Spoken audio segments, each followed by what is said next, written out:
ਸਤਿ ਸ਼੍ਰੀ ਅਕਾਲ ਜੀ। ਬਾਬੂਸ਼ਾਹੀ ਦੇਖ ਰਹੇ ਸਾਰਿਆਂ ਦਾ ਸਵਾਗਤ ਹੈ ਜੀ। ਸਾਡੇ ਨਾਲ ਮੌਜੂਦ ਨੇ ਸੁਭਾਸ਼ ਚਾਵਲਾ ਜੀ, ਜੋ ਹਾਲ ਹੀ ਦੇ ਵਿੱਚ ਚੰਡੀਗੜ੍ਹ ਕਾਂਗਰਸ ਦੇ ਪ੍ਰਧਾਨ ਬਣੇ ਨੇ। ਅੱਜ ਇਹਨਾਂ ਨਾਲ ਗੱਲਬਾਤ ਕਰਾਂਗੇ।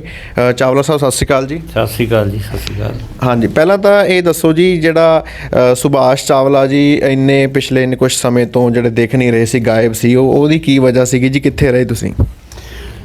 ਨਹੀਂ, ਗਾਇਬ ਨਹੀਂ ਸੀ। ਤਰੀਕਾ ਹੁੰਦਾ ਕੰਮ ਕਰਨ ਦਾ। ਪਹਿਲੇ ਪ੍ਰਧਾਨ ਪ੍ਰਦੀਪ ਛਾਬੜਾ ਜੀ ਸੀ, ਉਹਨਾਂ ਦੇ ਨਾਲ ਮਿਲ ਕੇ ਕੰਮ ਕਰੀਦਾ ਸੀ। ਔਰ ਮੈਂ ਹਮੇਸ਼ਾ ਸਮਝਦਾ ਕਿ ਜਿਹੜਾ ਵੀ ਪ੍ਰੈਜ਼ੀਡੈਂਟ ਕੁਰਸੀ 'ਤੇ ਹੋਵੇ ਉਹੀ ਲੀਡ ਕਰਨ, ਅਤੇ ਉਹਨਾਂ ਦਾ ਹੀ ਅੱਗੇ ਚੰਡੀਗੜ੍ਹ 'ਚ ਨਾ ਹੋਣਾ ਚਾਹੀਦਾ ਸੀ। ਜਿਹੜੀ ਡਿਊਟੀ ਲਗਾਉਂਦੇ ਸੀ ਸਾਡੀ, ਉਹੀ ਡਿਊਟੀ ਨਿਭਾਉਂਦੇ ਸੀ। ਇਸ ਕਰਕੇ ਬਹੁਤਾ ਸ਼ਾਇਦ ਟੀ ਵੀ 'ਤੇ ਜਾਂ ਅਖਬਾਰਾਂ 'ਚ ਨਹੀਂ, ਪਰ ਟਾਈਮ ਕਦੇ ਬਿਆਨ ਲੱਗਦੇ ਰਹਿੰਦੇ ਸਾਹਮਣੇ ਸੀਗੇ, ਪਰ ਐਸਾ ਨਹੀਂ ਸੀ ਕਿ ਗਾਇਬ ਹੋਣ ਵਾਲੀ ਕੋਈ ਗੱਲ ਨਹੀਂ ਸੀ ਜੀ। ਤੁਹਾਡੇ ਪ੍ਰਧਾਨ ਬਣਨ 'ਤੇ ਜੀ ਕਾਂਗਰਸ ਦੇ ਵਿੱਚ ਵੀ ਜਿਹੜਾ ਹੈ ਥੋੜ੍ਹਾ ਬਹੁਤ ਵਿਰੋਧ ਦੇਖਣ ਨੂੰ ਮਿਲਿਆ, ਕਿਤੇ ਨਾ ਕਿਤੇ ਥੋੜ੍ਹਾ ਬਹੁਤ ਜਿਹੜਾ ਬਵਾਲ ਮੱਚਿਆ ਸੀਗਾ। ਉਹਦੀ ਕੀ ਵਜ੍ਹਾ ਮੰਨਦੇ ਹੋ ਜੀ? ਕੀ ਕਾਰਨ ਸੀ? ਨੈਸ਼ਨਲ ਪਾਰਟੀ ਹੈ ਕਾਂਗਰਸ, ਬਹੁਤ ਵੱਡਾ ਪਰਿਵਾਰ ਹੈ, ਕੋਈ ਬਹੁਤ ਵੱਡਾ ਵਿਰੋਧ ਵੀ ਨਹੀਂ ਹੋਇਆ। ਦੋ ਤਿੰਨ ਸੁਭਾਵਿਕ ਵਿਰੋਧ ਨਹੀਂ ਕਹਿ ਸਕਦੇ। ਇੱਕ ਮਨ ਦੇ ਵਿੱਚ ਹਲਕਾ ਜਿਹਾ ਗੁੱਸਾ ਹੁੰਦਾ। ਉਹ ਕੀ ਹੁੰਦਾ ਹੈ, ਜਿਹੜਾ ਬੰਦਾ ਹਟਦਾ ਉਹਨੂੰ ਵੀ ਥੋੜ੍ਹੀ ਜਿਹੀ ਹੁੰਦਾ ਕਿ ਮੈਨੂੰ ਕਿਉਂ ਹਟਾ ਦਿੱਤਾ ਗਿਆ। ਜਿਹੜੇ ਹੋਰ ਬੰਦੇ ਬਣਨਾ ਚਾਹੁੰਦੇ ਆ, ਜੇ ਉਹ ਨਹੀਂ ਬਣਦੇ ਤਾਂ ਉਹਨਾਂ ਦੇ ਮਨ 'ਚ ਵੀ ਥੋੜ੍ਹੀ ਜਿਹੀ ਹੁੰਦੀ ਹੈ ਕਿ ਮੈਂ ਕਿਸੇ ਨਾਲੋਂ ਘੱਟ ਥੋੜ੍ਹੀ ਸੀ। ਤਾਂ ਇਸ ਤੋਂ ਇਲਾਵਾ ਕੋਈ ਹੋਰ ਗੱਲ ਨਹੀਂ ਹੋਈ। ਅਤੇ ਜਿਹੜੇ ਉਹ ਵੀ ਸੀਗੇ, ਉਹ ਵੀ ਅੱਜ ਮੀਟਿੰਗ ਕਰਕੇ ਗਏ, ਅਤੇ ਇੱਕ ਉਹਨਾਂ 'ਚੋਂ ਸਾਥੀ ਸੀ, ਉਹਨਾਂ ਨੂੰ ਚੀਫ ਅਸੀਂ ਕੱਲ੍ਹ ਉਹ ਬਣਾ ਦਿੱਤਾ, ਆਪਣਾ ਪਾਰਟੀ ਦਾ ਸਪੋਕਸ ਪਰਸਨ ਬਣਾ ਦਿੱਤਾ। ਇੱਕ ਦੋ ਦਿਨ ਦੀ ਗੱਲ ਹੁੰਦੀ ਹੈ, ਇਹਨੂੰ ਵਿਰੋਧ ਦਾ ਸ਼ਬਦ ਦੇਣਾ ਠੀਕ ਨਹੀਂ। ਸੁਭਾਵਿਕ ਹੈ, ਹਰ ਬੰਦੇ ਦੇ ਮਨ 'ਚ ਹੁੰਦੀ ਹੈ ਇੱਛਾ ਕਿ ਮੈਨੂੰ ਚੰਗੇ ਤੋਂ ਚੰਗਾ ਪਦ ਮਿਲੇ। ਜਾਣ ਵਾਲੇ ਨੂੰ ਥੋੜ੍ਹੀ ਜਿਹੀ ਹੁੰਦੀ ਹੈ ਕਿ ਮੈਂ ਕੋਈ ਗਲਤੀ ਤਾਂ ਨਹੀਂ ਵੱਡੀ ਕਰਤੀ ਜਿਹੜਾ ਮੈਨੂੰ ਹਟਾ ਦਿੱਤਾ ਗਿਆ। ਪਰ ਕਿਉਂਕਿ ਮੈਂ ਪਹਿਲਾਂ ਕਿਹਾ ਕਿ ਨੈਸ਼ਨਲ ਪਾਰਟੀ ਹੈ, ਇਹ ਆਪਣੇ ਹਿਸਾਬ ਨਾਲ ਸੋਚਦੀ ਹੈ ਕਿਹਨੂੰ ਕਿਹੜੀ ਜ਼ਿੰਮੇਵਾਰੀ ਕਦੋਂ ਦੇਣੀ ਹੈ ਜੀ।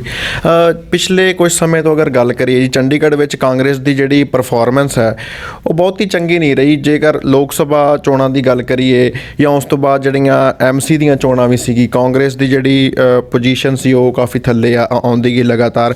ਹੁਣ ਤੁਹਾਨੂੰ ਪ੍ਰਧਾਨਗੀ ਮਿਲੀ ਹੈ ਜੀ, ਤੁਸੀਂ ਹੁਣ ਕਿਸ ਤਰੀਕੇ ਨਾਲ ਜਿਹੜਾ ਹੈ ਕਾਂਗਰਸ ਨੂੰ ਜਿਹੜਾ ਹੈ ਉੱਚਾ ਚੱਕੋਗੇ ਜਾਂ ਇਹਦੀ ਜਿਹੜੀ ਮਤਲਬ ਕਿ ਪੋਜੀਸ਼ਨ ਨੂੰ ਸਟਰੋਂਗ ਬਣਾਓਗੇ ਜੀ? ਤੁਹਾਡੇ ਦੋ ਸਵਾਲ ਹੈ ਇੱਕ ਸਵਾਲ 'ਚ।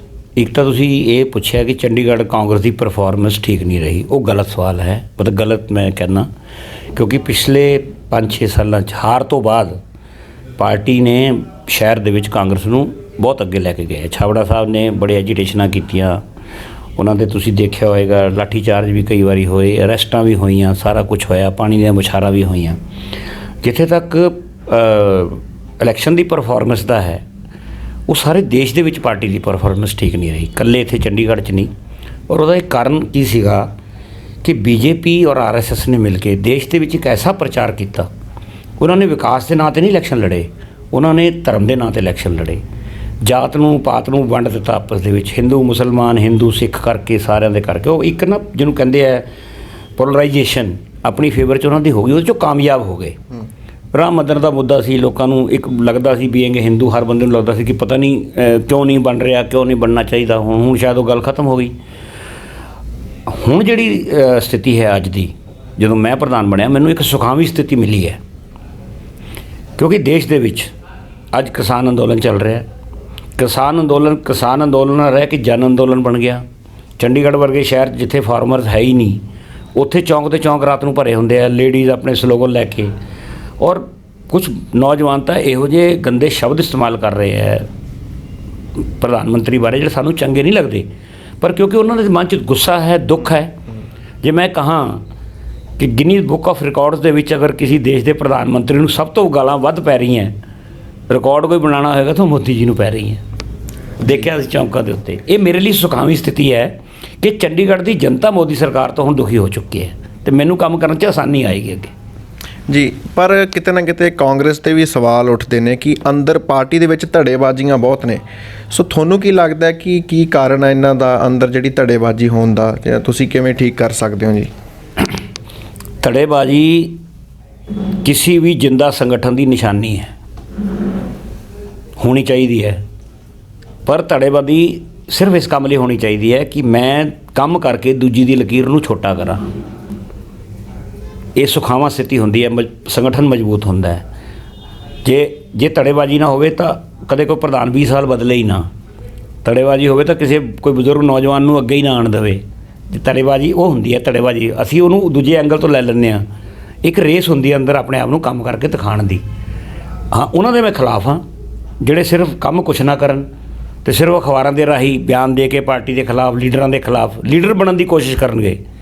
ਉਹ ਮੈਂ ਉਦੋਂ ਪਹਿਲੇ ਦਿਨ ਵੀ ਕਹਿ ਦਿੱਤਾ ਸੀ ਕਿ ਉਹਨਾਂ ਦੀ ਹੁਣ ਫਿਊਚਰ ਦੇ ਵਿੱਚ ਪਾਰਟੀ 'ਚ ਕੋਈ ਜਗ੍ਹਾ ਨਹੀਂ ਰਹੇਗੀ। ਜੀ, ਚੰਡੀਗੜ੍ਹ ਜਿਵੇਂ ਕਿ ਪੰਜਾਬ ਦੀ ਰਾਜਧਾਨੀ ਹੋਣ ਕਰਕੇ ਪਿਛਲੇ ਕਾਫੀ ਸਮੇਂ ਤੋਂ ਇੱਕ ਮੁੱਦਾ ਜਿਹੜਾ ਗਰਮਾਇਆ ਰਿਹਾ ਇੱਥੇ ਕਿ ਪੰਜਾਬੀ ਭਾਸ਼ਾ ਨੂੰ ਜਿਹੜਾ ਹੈ ਹਮੇਸ਼ਾ ਤੋਂ ਇਗਨੋਰ ਕੀਤਾ ਗਿਆ ਹੈ। ਹਾਲ ਹੀ ਦੇ ਵਿੱਚ ਜਿਹੜੀਆਂ ਲੋਕਾਂ ਵੱਲੋਂ ਰੋਸ ਮਾਰਚ ਵੀ ਕੱਢੀਆਂ ਗਈਆਂ ਕਿ ਪੰਜਾਬੀ ਭਾਸ਼ਾ ਨੂੰ ਪੂਰਨ ਤੌਰ 'ਤੇ ਦਰਜਾ ਮਿਲੇ।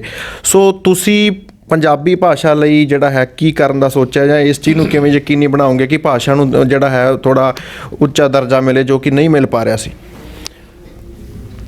ਚੰਡੀਗੜ੍ਹ ਅੱਜ ਅਗਰ ਜੁਆਇੰਟ ਕੈਪੀਟਲ ਹੈ, ਯੂਟੀ ਹੈ, ਤੇ ਇਹਦਾ ਜ਼ਿੰਮੇਵਾਰ ਕੌਣ ਹੈ? ਇਹ ਤਾਂ ਰਾਜਧਾਨੀ ਸੀ ਪੰਜਾਬ ਦੀ, ਇਹ ਅਕਾਲੀ ਦਲ ਹੈ ਜਿਹਨੇ ਪੰਜਾਬੀ ਸੂਬੇ ਦੀ ਮੰਗ ਕਰ ਕਰਕੇ ਐਡੇ ਵੱਡੇ ਵਿਸ਼ਾਲ ਪੰਜਾਬ ਨੂੰ ਛੋਟਾ ਕਰਤਾ। ਹਰਿਆਣਾ ਦੀ ਮੰਗ ਕਦੇ ਨਹੀਂ ਉੱਠੀ ਸੀ। ਇਹ ਅਕਾਲੀਆਂ ਨੇ ਜਿਹੜੇ ਸੰਤ ਫਤਿਹ ਸਿੰਘ ਤੋਂ ਲੈ ਕੇ ਦਰਸ਼ਨ ਸਿੰਘ ਫੇਰੂਮਾਨ ਤੋਂ ਲੈ ਕੇ ਜਿਹੜੇ ਮੋਰਚੇ ਲਾਏ, ਉਹ ਛੋਟਾ ਕਰਦੇ ਗਏ ਪੰਜਾਬ ਨੂੰ। ਔਰ ਚੰਡੀਗੜ੍ਹ ਨੂੰ ਵੀ ਅੱਜ ਅਗਰ ਜੁਆਇੰਟ ਕੈਪੀਟਲ ਬਣਾਉਣ ਦੇ ਵਿੱਚ ਹੈ ਤਾਂ ਇਹ ਅਕਾਲੀਆਂ ਨੇ ਹੀ ਮੰਨਿਆ ਕਿ ਇਹਨੂੰ 25 ਸਾਲ ਲਈ ਚੰਡੀਗੜ੍ਹ 'ਚ ਯੂਟੀ ਰਹਿਣ ਦਿਓ। ਜੇ ਅੱਜ ਪੰਜਾਬ ਦੀ ਰਾਜਧਾਨੀ ਹੁੰਦੀ ਤਾਂ ਇੱਥੇ ਆਪਣੇ ਆਪ ਪੰਜਾਬੀ ਜਿਹੜੀ ਹੈ ਉਹ ਪਹਿਲੀ ਭਾਸ਼ਾ ਬਣ ਜਾਂਦੀ। ਮੈਂ ਖੁਦ ਪੰਜਾਬੀ ਹੋਣ ਦੇ ਨਾਤੇ ਪੰਜਾਬੀ ਮੰਚ ਦੇ ਨਾਲ ਮੈਂ ਕਈ ਐਜੀਟੇਸ਼ਨਾਂ 'ਚ ਵੀ ਹਿੱਸਾ ਲਿਆ। ਆਪਣੇ ਜਿਹੜੇ ਲੀਡਰ ਦਾ ਉਹਨਾਂ ਨੂੰ ਵੀ ਜਾ ਕੇ ਪਲੀਟ ਕੀਤਾ ਇਸ ਗੱਲ ਦੇ ਉੱਤੇ ਕਿ ਪੰਜਾਬੀ ਨੂੰ ਮਾਨ ਸਨਮਾਨ ਚੰਡੀਗੜ੍ਹ 'ਚ ਮਿਲਣਾ ਚਾਹੀਦਾ ਹੈ। ਸਿਰਫ ਪੰਜਾਬੀ ਬੋਲਣ ਨਾਲ ਨਹੀਂ, ਇੱਥੇ ਪੰਜਾਬੀਆਂ ਨੂੰ ਨੌਕਰੀਆਂ ਨਹੀਂ ਮਿਲਦੀਆਂ, ਡੋਮੀਸਾਈਲਜ਼ ਮੰਗੇ ਜਾਂਦੇ ਆ।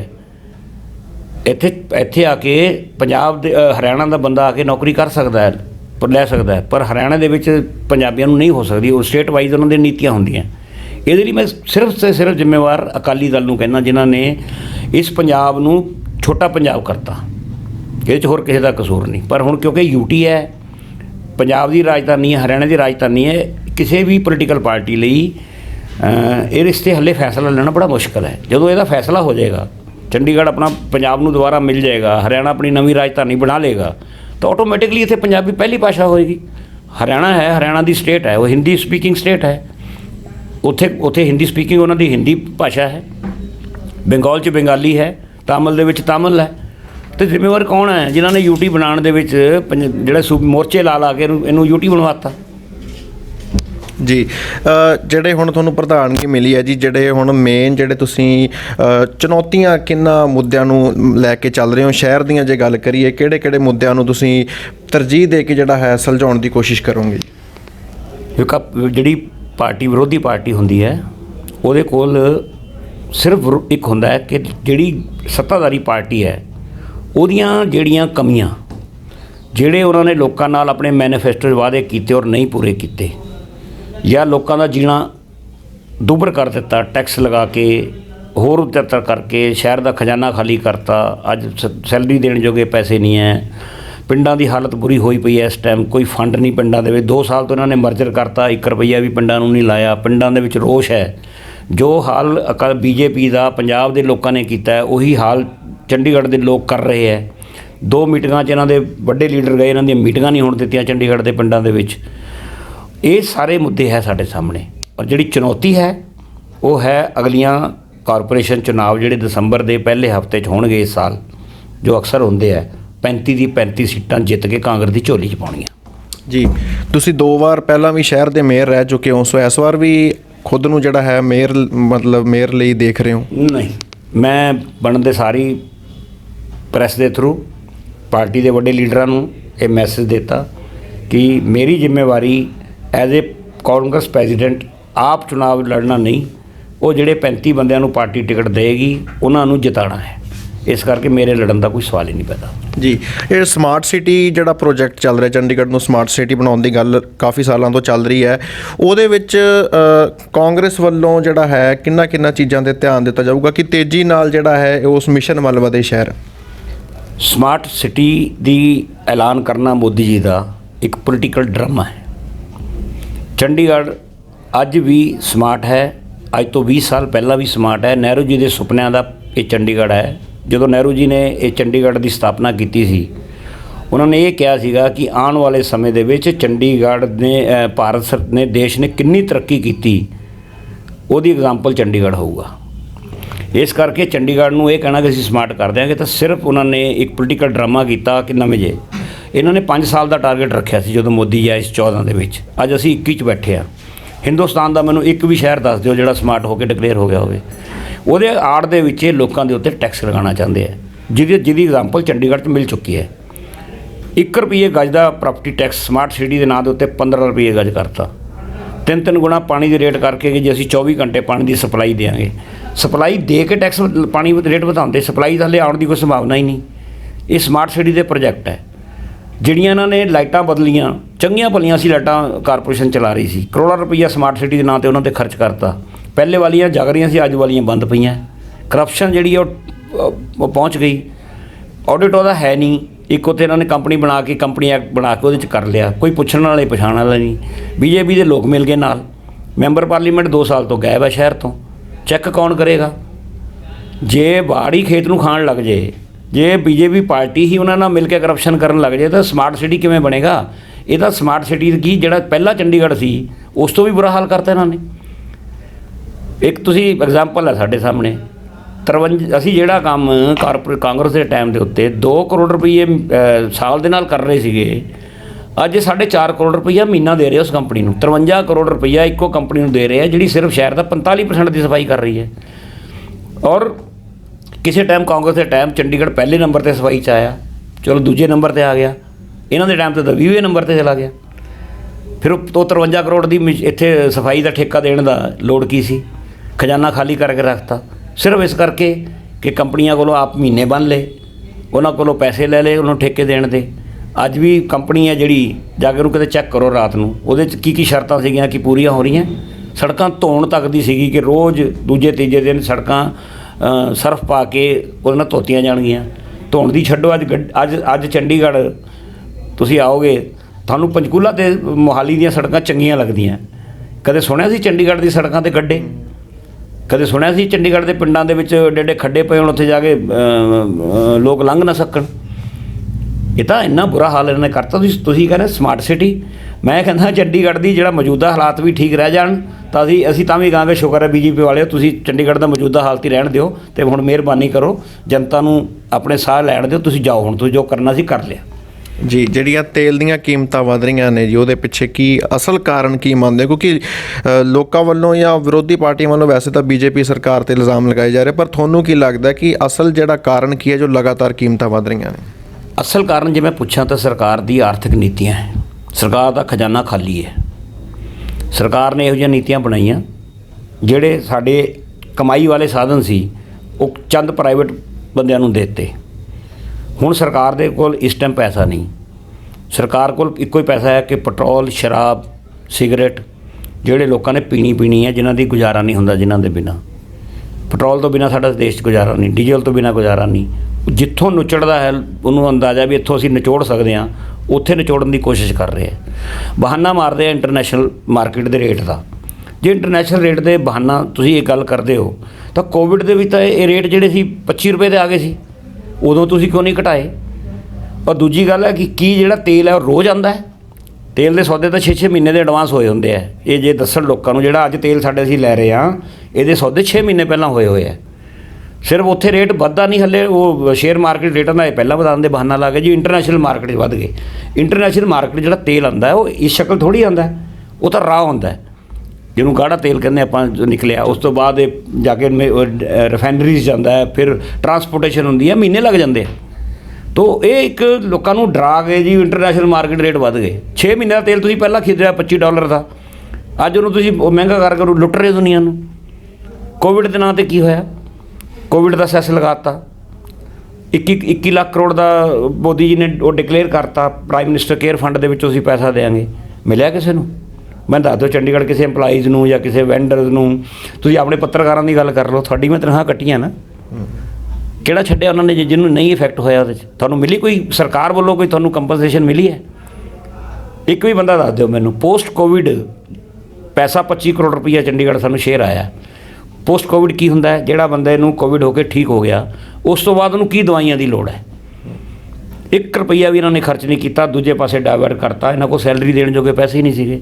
ਇਹੀ ਹਾਲ ਭਾਰਤ ਸਰਕਾਰ ਦਾ ਹੈ। ਜਿਹੜੀ ਚੀਜ਼ ਦੇ ਬਿਨਾਂ ਹੁਣ ਕਣਕ ਦੇ ਉੱਤੇ ਟੈਕਸ ਲਗਾ ਦੇਣ, ਕੱਲ੍ਹ ਨੂੰ ਮਰਨਾ ਤਾਂ ਹੈ ਹੀ, ਲੋਕਾਂ ਨੇ ਭੁੱਖੇ ਥੋੜ੍ਹੀ ਮਰਨਾ, ਖਾਣੀ ਤਾਂ ਹੈ, ਮਹਿੰਗੀ ਮਿਲੇਗੀ, ਸਸਤੀ ਮਿਲੇਗੀ। ਇਹੀ ਹਾਲ ਪੈਟਰੋਲ ਦਾ ਹੈ। ਜੀ ਆਖਰੀ ਸਵਾਲ, ਦਸੰਬਰ ਦੇ ਵਿੱਚ ਜਿਹੜੀਆਂ ਚੰਡੀਗੜ੍ਹ ਦੀਆਂ ਨਗਰ ਨਿਗਮ ਚੋਣਾਂ ਹੋਣ ਜਾ ਰਹੀਆਂ ਨੇ, ਕਾਂਗਰਸ ਜਿਹੜੀ ਹੈ ਮੁੱਖ ਜਿਹੜੀ ਆਪਦੀ ਲੜਾਈ ਕਿਹੜੀ ਪਾਰਟੀ ਨਾਲ ਦੇਖ ਰਹੀ ਹੈ ਜੀ? ਦੇਖੋ, ਮੈਨੂੰ ਝੂਠ ਸੱਚ ਬੋਲਣ ਦੀ ਆਦਤ ਨਹੀਂ। ਕਈ ਵਾਰੀ ਆਪਣੇ ਵਿਰੋਧੀ ਦਾ ਨਾਂ ਲੈਣ ਤੋਂ ਲੋਕ ਡਰਦੇ ਆ। ਸਾਡਾ ਸਿੱਧਾ ਮੁਕਾਬਲਾ ਭਾਰਤੀ ਜਨਤਾ ਪਾਰਟੀ ਨਾਲ, ਕਿਉਂਕਿ 2 ਹੀ ਮੇਜਰ ਪਾਰਟੀਆਂ, ਬਾਕੀ ਸਾਰੀਆਂ ਨੂੰ ਅਸੀਂ ਕਹਿੰਦੇ ਵੋਟ ਕੱਟਣ ਵਾਲੀਆਂ ਪਾਰਟੀਆਂ। ਉਹ ਵੋਟ ਕੱਟ ਸਕਦੀਆਂ, ਕਿਸੇ ਨੂੰ ਹਰਾ ਸਕਦੀਆਂ, ਕਿਸੇ ਨੂੰ ਨੁਕਸਾਨ ਕਰ ਸਕਦੀਆਂ। ਇਸ ਕਰਕੇ ਉਹਨਾਂ ਪਾਰਟੀਆਂ ਨੂੰ ਸਾਨੂੰ ਕੋਈ ਨਹੀਂ ਲੋੜ। ਜੇ ਉਹ ਵੋਟ ਕੱਟਣਗੇ ਕੋਈ 100-200 ਤਾਂ ਸਾਡੀ ਵੀ ਕੱਟਣਗੇ ਤੇ ਬੀਜੇਪੀ ਦੀ ਵੀ ਕੱਟਣਗੇ, ਠੀਕ ਹੈ। ਇਸ ਕਰਕੇ ਸਿੱਧਾ ਟਾਕਰਾ ਉਹਦੇ ਨਾਲ ਹੈ।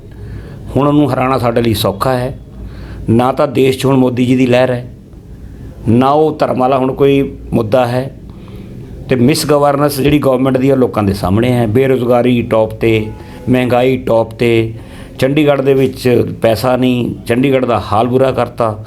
ਇਸ ਕਰਕੇ ਮੈਨੂੰ ਲੱਗਦਾ ਹੈ ਕਿ ਚੰਡੀਗੜ੍ਹ ਦੀ ਜਨਤਾ ਹੁਣ ਦੁਬਾਰਾ ਕਾਂਗਰਸ ਨੂੰ ਲੈਣਾ ਚਾਹੁੰਦੀ ਹੈ। ਜੀ ਬਹੁਤ ਬਹੁਤ ਧੰਨਵਾਦ ਜੀ। ਸੋ ਸੁਭਾਸ਼ ਚਾਵਲਾ ਜੀ ਨਾਲ ਅਸੀਂ ਗੱਲਬਾਤ ਕਰ ਰਹੇ ਸੀ, ਜੋ ਹਾਲ ਹੀ ਦੇ ਵਿੱਚ ਚੰਡੀਗੜ੍ਹ ਕਾਂਗਰਸ ਦੇ ਪ੍ਰਧਾਨ ਬਣੇ ਨੇ, ਅਤੇ ਦਸੰਬਰ ਦੇ ਵਿੱਚ, ਇਸੇ ਸਾਲ ਦਸੰਬਰ ਦੇ ਵਿੱਚ ਜਿਹੜੀਆਂ ਨਗਰ ਨਿਗਮ ਚੋਣਾਂ ਹੋਣ ਜਾ ਰਹੀਆਂ, ਅਤੇ ਕਾਂਗਰਸ ਪਾਰਟੀ ਵੱਲੋਂ ਇਹ ਦਾਅਵਾ ਕੀਤਾ ਗਿਆ ਕਿ ਜਿਹੜੀ ਮੁੱਖ ਜਿਹੜੀ ਲੜਾਈ ਹੈ ਉਹ ਹਾਲਾਂਕਿ ਬੀਜੇਪੀ ਨਾਲ ਹੈ, ਪਰ ਬੀਜੇਪੀ ਦੀ ਮੌਜੂਦਾ ਸਥਿਤੀ ਨੂੰ ਦੇਖ ਕੇ ਲੱਗਦਾ ਹੈ ਕਿ ਕਾਂਗਰਸ ਜਿਹੜੀ ਹੈ ਉਹ ਆਸਾਨੀ ਨਾਲ ਜਿੱਤ ਵੱਲ ਵਧੇਗੀ। ਇਹ ਕਹਿਣਾ ਸੀ ਸੁਭਾਸ਼ ਚਾਵਲਾ ਜੀ ਦਾ। ਚੰਡੀਗੜ੍ਹ ਤੋਂ ਕੈਮਰਾਮੈਨ ਆਕਾਸ਼ ਦੇ ਨਾਲ ਹਰਸ਼ਬਾਬ ਸਿੰਘ ਸਿੱਧੂ, ਬਾਬੂਸ਼ਾਹੀ ਟਾਈਮਸ।